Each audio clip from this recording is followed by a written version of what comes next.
जो मेरी शिक्षा सुनता और जिसने मुझे भेजा उसमें विश्वास करता है, उसे अनंत जीवन प्राप्त है।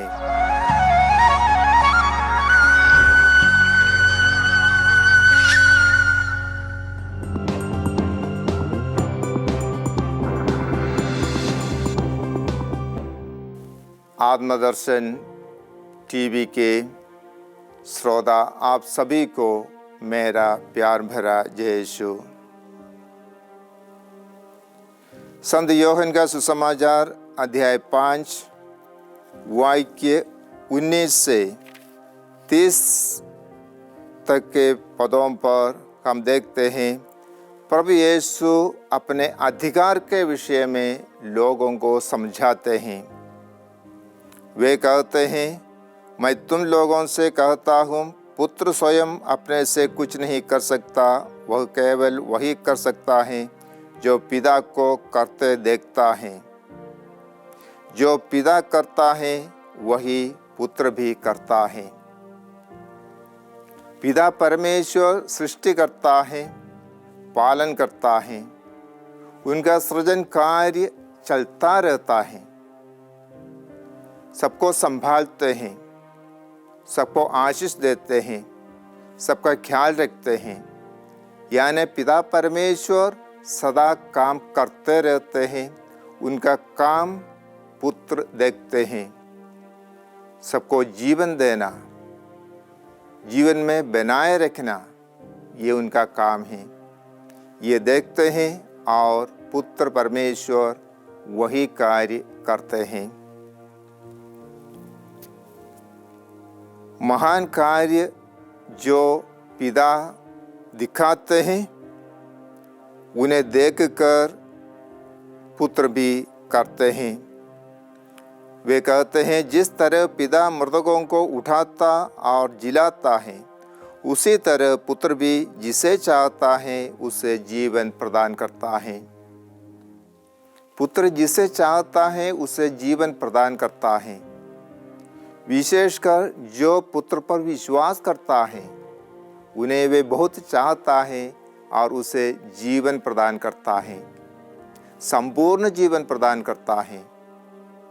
इस संसार में हम जीते हैं, चले जाते हैं, लेकिन संपूर्ण जीवन से, खुशी से, आनंद से जीना है तो वह ईश्वर ही प्रदान कर सकते हैं और उसके लिए हमें उन पर विश्वास करना है, भरोसा रखना है।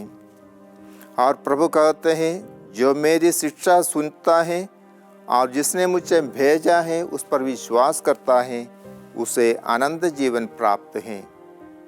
अनंत जीवन हमारे जीवन का लक्ष्य है, अनंत जीवन पाना। इसके लिए एक जो मार्ग है वो प्रभु हमें बताते हैं, जो मुझे भेजा है उस पर विश्वास करो और आनंद जीवन प्राप्त होगा। हम देखते हैं प्रभु ने अपने कार्यों के विषय में ये कहा कि मैं पिता को देखता हूँ, पिता को काम करते हुए देखता हूँ, वही काम मैं करता हूँ।